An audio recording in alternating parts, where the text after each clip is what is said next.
كنت قاعد امبارح وعمال اسرح في خيالي كالعادة وعمال اتخيل نفسي حاجات متخلفة زي بطاطساية او نملة مثلا، وعمال اتخيل بقى حياتي هتبقى عاملة ازاي لو انا حاجة من الحاجات دي. وجي في دماغي مرة واحدة لو انا كنت جندي، والموضوع دخل معايا في تفاصيل كتير جدا، زي اني مثلا لو انا جندي هحارب ازاي، وهل انا حياتي دايما اكشن ولا في حاجات تانية انا معرفهاش. لغاية ما جه سؤال في دماغي مهم جدا، هو ايه معنى اني اكون جندي اساسا؟ والسؤال ده كان كبير جدا بالنسبه لي، كبير لدرجه ان خلاني افتكر واحده من اعظم سلاسل الالعاب اللي جت في التاريخ. وده مش افوره مني على فكره، لان السلسله اللي انا بتكلم عنها دي هي سلسله ميتل جير، السلسله اللي قدمت واحده من اعظم الالعاب في التاريخ، وقدمت مفهوم الجندي بطريقه مختلفه جدا عن اي لعبه تانية. مش مجرد واحد ماسك سلاح وعمال يضرب نار في كل حته وبس، او واحد بينفذ المهمه اللي قدامه وبس برضه. لا، هي عيشتنا جوه القصه بتاعت الجندي، واللي طلعت مليانه حاجات كتير جدا غير الاكشن، مليانه مؤامرات ومواقف انسانيه وحاجات معقده جدا احنا ما نعرفهاش. وكمان هي ما خلتناش نجرب جندي عادي، هي خلتنا نجرب اعظم جندي جه في تاريخ الالعاب عموما. فلو انت متحمس تسمع القصه دي معايا، فهات لك كوبايه شاي، وعشان احنا هنحكي القصه الكامله للاسطوره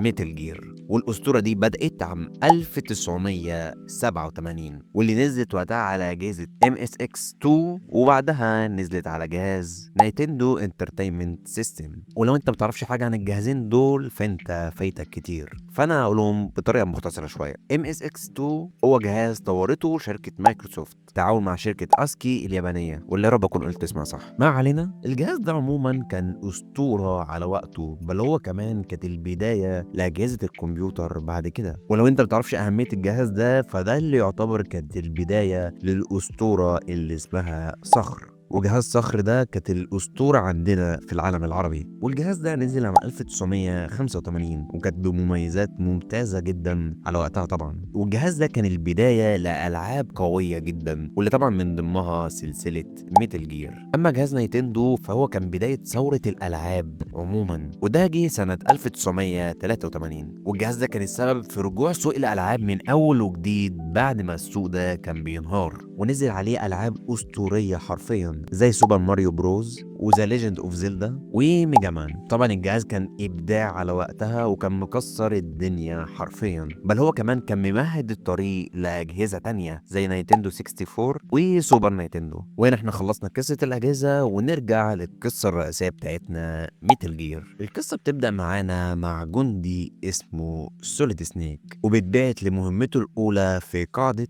اوتر هافن. ومهمته في القاعده دي ان يوقف سلاح نووي متطور. ومن الرغم انك تحس ان القصه بسيطه شويه، لكنها كانت الشراره عشان تعمل اسطوره للسلسلة دي. الجيم بلاي على وقتها كان تركيزه الرئيسي على التسلل، بل كمان هي كانت من أوائل الألعاب اللي استخدمت الأسلوب ده، ومع عناصر تانية بسيطة زي مثلا ضرب الحراس ودفات الكاميرات. ومكانش فيه خرائط واضحة على وقتها، وده اللي خلى الجيمر وقتها يستخدم حاجات تانية عشان تساعده زي الملاحظة والذكاء. وده اللي خلى الجيمر على وقتها ينغمس جوه اللعبة ذات نفسها، يخليه متوتر انه يتكشف، وخلاه يفكر مرة واتنين وتلاتة قبل ما ياخد اي قرار. ودي تعتبر اول لعبة من نوعها تحط الجيمر فعلا تحت ضغط حقيقي، وتحسسه انه جندي حقيقي في مهمة حقيقية. والجرافيكس وقتها كان يعتبر كويس، وتصميم القاعدة اللي كان موجود فيها سوليد سنيك كان حلو برضو بالمناسبة. والانيميشن برغم انه بسيط لكنه كان فعال على وقتها. واللعبة على وقتها باعت مليون نسخة على جهاز النينتندو، وده بالمناسبة رقم ضخم جدا على وقتها، وخلاها واحدة من اوائل الالعاب اللي تعتبر عبقرية على وقتها، لانها ما استخدمتش الاكشن بس او ركزت عليه، لا هي ركزت على التخفي وحطت معاها جانب صغير للاكشن. ونجاح سوليد سنيك مش بيقف على كده بس، سوليد سنيك دي بيرجع في الجزء الثاني من ميتل جير، واللي اسمه ميتل جير 2 سوليد سنيك، واللي نزل عام 1990، واللي نزل برضو على جهاز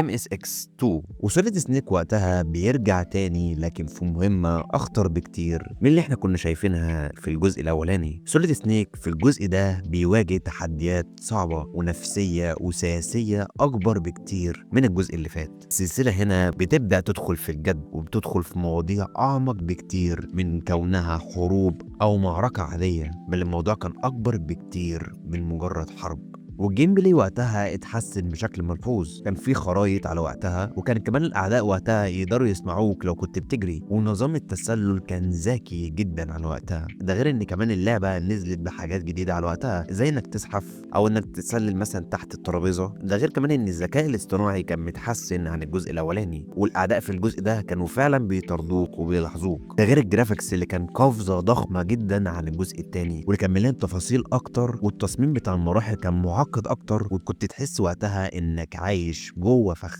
وللاسف من رغم ان اللعبه دي كانت عظيمه، لكنها ما خدتش الشهره اللي خدها الجزء الاولاني. ده كان بسبب انه كان حصري فقط على MSX2، لكن بعد كده تم اصدار نسخه تانية مجمعه، والناس بدات تدرك وقتها ان في حاجه عظيمه فعلا موجوده في الجزء ده. بل كمان النقاد قالوا انها واحده من افضل العاب الجيل الثاني. وميتل جير بتواصل كتب التاريخ مع الجزء الثالث ليها، ميتل جير سوليد، واللي نزلت عام 1998، واللي كان اول جزء ينزل على جهاز بلاي ستيشن 1. وقصة كانت بتدور ان سوليد سنيك كان مبعوث في منشأة نووية على جزيرة سرية، وكانت مهمته انه يوقف تهديد ارهابي. بس مع مرور الوقت في القصة انت بتكتشف ان الامور مش بالبساطة دي، في اسرار وخيانة ومؤامرة عالمية سوليد سنيك ما كانش عارف عنها اي حاجة. والجيم بلاي على وقتها ما كانش مجرد جيم بلاي كويس، ده كان صدمة لناس كتير على وقتها. الجيم بلاي كان أسطوري في الجزء ده، بل كمان اللعبة قدمت عنصر لأول مرة ينزل في عالم الألعاب، وهو العنصر السينمائي. ده غير كمان إنك بقى في إمكانية إنك تتسلق وتستخدم حاجات تتنكر بيها. ده غير كمان إنك كان عندك القدرة إنك تخترق أنظمة. ده غير كمان مواجهة الزعماء كانت ممتازة وعبقرية في الجزء ده. ده غير كمان اللعبة كانت مليانة قرارات مؤثرة، استجواب وتنصت وحاجات كتير جدا كانت أول مرة تظهر في عالم الألعاب.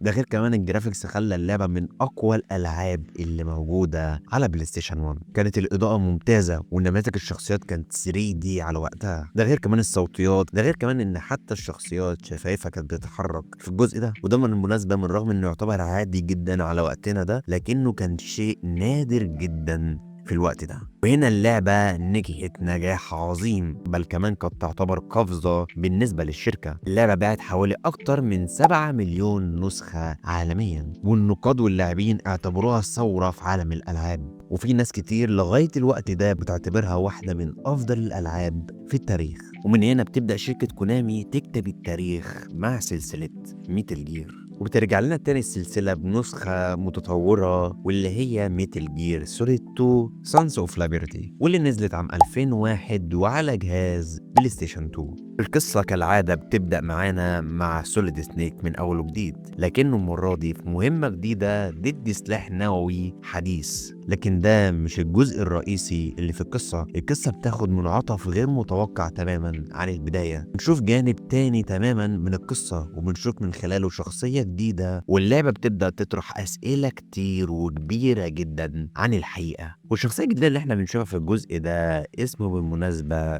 ريدن. ريدن بالمناسبة كان سبب في جدل كبير جدا على وقتها، بسبب ان في ناس كانت متعلقة جدا بسوليد سنيك، كانت بتعتبره بطل أسطوري في الجزء ده، وكانوا رافضين تماما فكرة ان يحصل تغيير للبطل بأي وسيلة. لكن ده ما يمنعش ان اللعبة كانت ممتازة وادت سؤل حقيقي للسلسلة. الجيم بلاي كان قفزة حرفيا جبارة عن الجزء اللي فات. غير كمان انه كان مليان حاجات كتير جدا، زي انك مثلا تضرب الانوار او تخبي جثث وحاجات تانية. ده غير كمان ان الذكاء الاصطناعي للاعداء بقى معقد اكتر بكتير عن الاول. ده غير كمان ان الجرافيكس كان احسن بفضل بلاي ستيشن 2 من حيث الاضاءة وتعبيرات الوش وتفاصيل تانية كتير في الجزء ده. والجزء ده باع اكتر من 7 مليون نسخة عالميا. ورغم الجدل الكبير اللي حصل جدا على وقتها بسبب تغيير البطل، لكن مع الوقت الناس بدأت تقدر القصة بعمقها وجرأتها اللي موجودة. وكنا بنكمل معانا السلسلة العظيمة دي مع الجزء الأسطوري ميتل جير سوليد 3 واللي كان باسم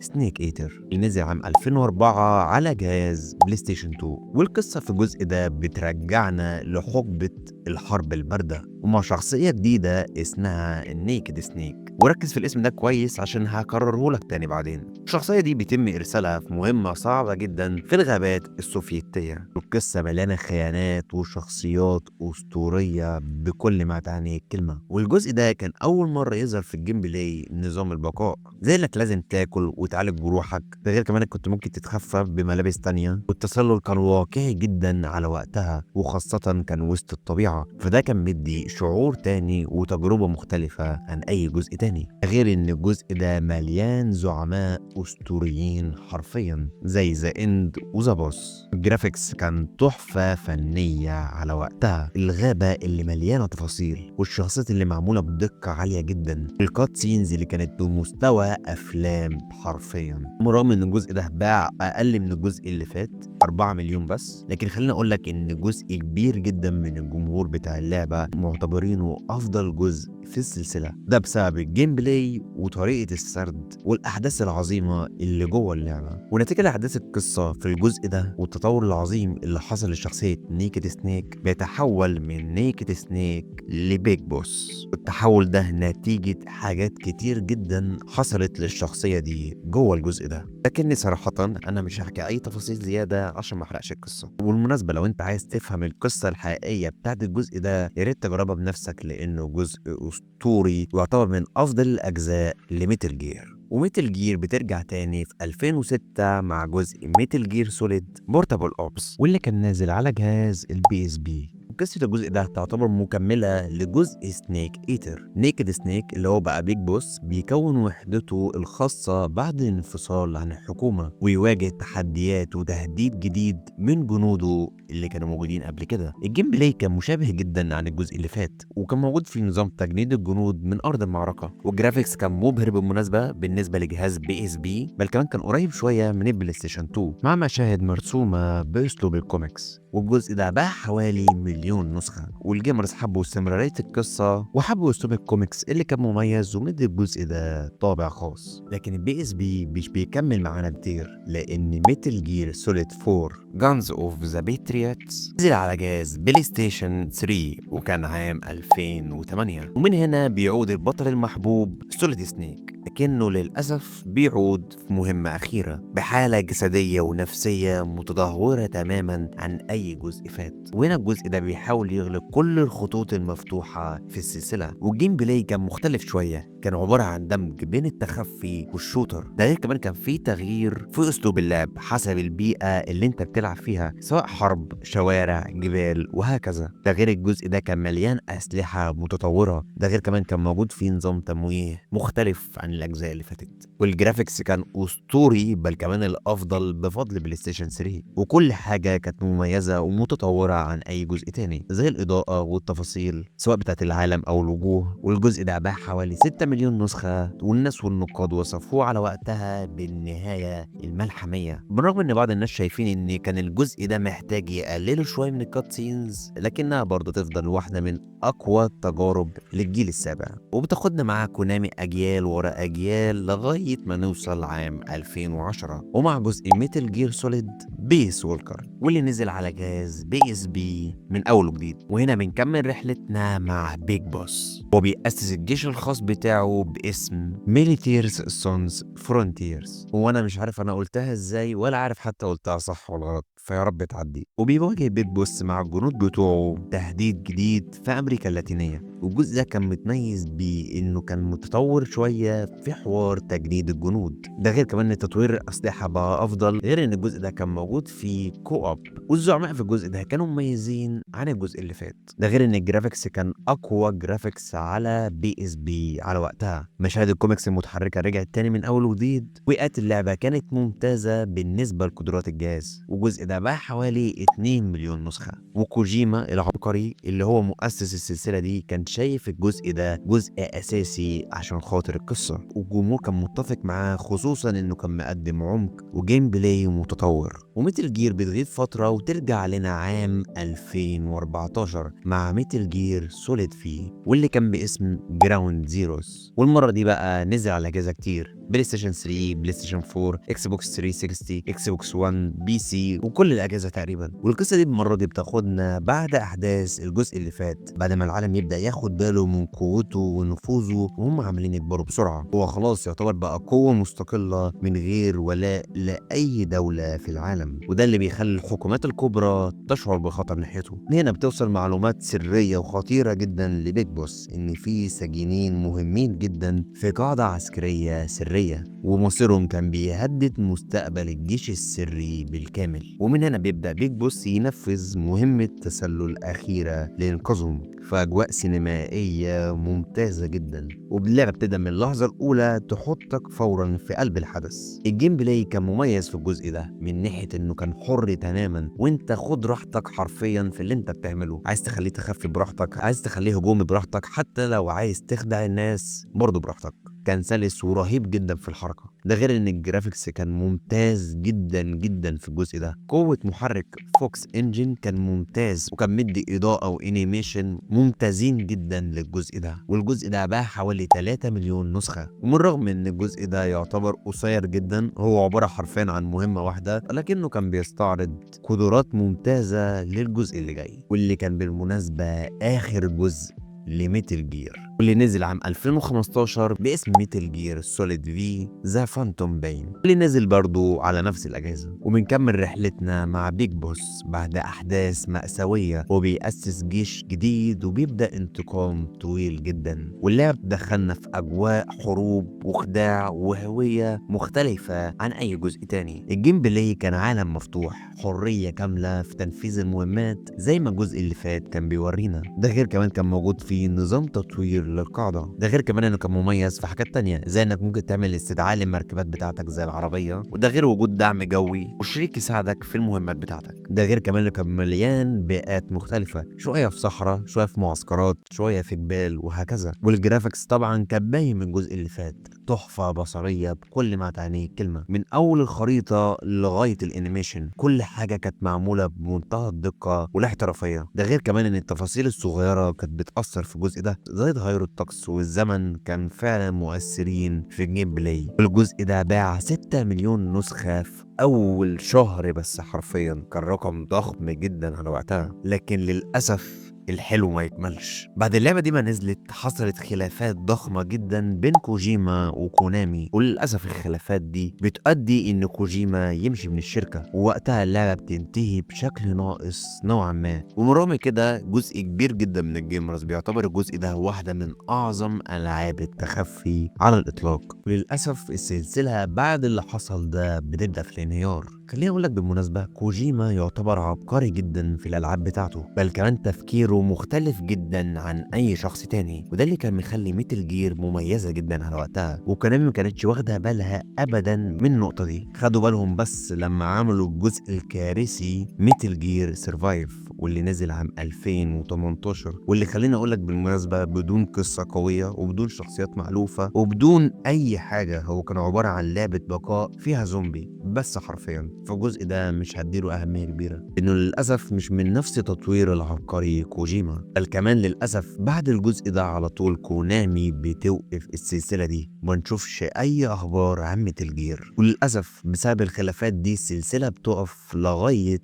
الجزء الأخير بتاع 2015. الخلافات اللي حصلت مع كوجيما خلت حرفيا السلسلة تموت. لكن عشان خاطر انا مش بحب اشوفك زعلان، فانا عندي ليك اخبار حلوه برضو. لو انت متعرفش، في ريميك شغال حاليا لميتل جير، وبالمناسبه هو ريميك للجزء الثالث سنيك ايتر. واللي بالمناسبة هو مش من تطوير برضو كوجيما ولا فريقه القديم. كونامي ادت تطوير الجزء ده لشركة تانية تماما اسمهم فيتشورز، واللي هم معروفين عموما بعمل الريماستر ودعم تقني للألعاب الكبيرة، لكن عموما مش بيعملوا ألعاب من الصفر. لكن رغم كده هم أعلنوا إن القصة هتعتبر هي بتاعت الجزء الأصلي. هيكون الريميك ده عبارة عن تحسين بصري بالكامل مع الاحتفاظ بالأحداث الأصلية والحوارات الأصلية بتاعت الجزء الثالث. بل كمان أكدوا إن اللعبة هتحتفظ بنفس الهوية والأسلوب بتاع اللعب الكلاسيكي، هما بس هيضيفوا نفس نظام التصويب والتحكم اللي موجود في آخر جزء بتاع في. والجرافيكس بشكل عام كان شكله مبهر بالمناسبة، لأنه معمول على محرك انريل انجن 5. شكل سنيك والتفاصيل بتاعت اللعبة واقعي وممتاز جدا، فاحنا من ناحية الجرافيكس نقدر نطمن. والريميك ده بالمناسبة هو مش بعيد،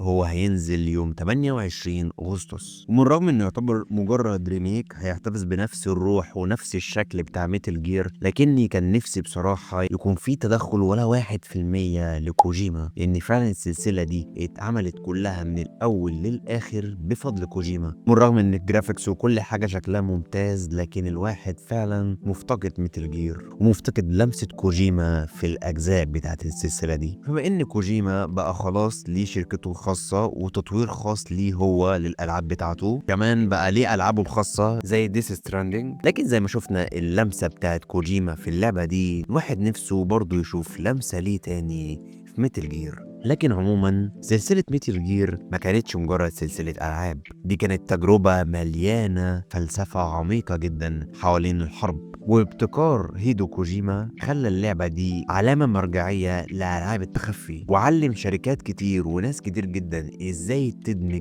قصة عظيمة ومعقدة جدا مع تصميم مبدع وعبقري ويطلع لك تحفة فنية في الآخر. هي دي البصمة الحقيقية لكوجيما. اللعبة دي كان ليها سرد قصصي ممتاز، والجيم بلاي بتاع اللعبة برضو كان ممتاز وليه أسلوبه وهويته الخاصة. ميتال جير هي أقرب مثال توريك العبقرية الخفية بتاعت كوجيما، سواء في القصة أو في طريقة اللعب أو في أي حاجة عموما. خليني أسألك أنا بقى، هل أنت جربت سلسلة ميتال جير قبل كده؟ وإيه أكتر جزء مفضل ليك؟ ولو أنت كملت لغاية هنا أحب أشكرك جدا جدا جدا إنك كملت الفيديو. يا ريت لو عندك أي اقتراحات تقول لي عليها تحت في الكومنتات، زي الاقتراح العظيم ده اللي خلاني أتكلم عن الأسطورة ميتال جير. ويا ريت ما تنساش اللايك والاشتراك وتشير الفيديو لاصحابك لو عجبك، واشوفكم ان شاء الله في فيديو جديد. سلام.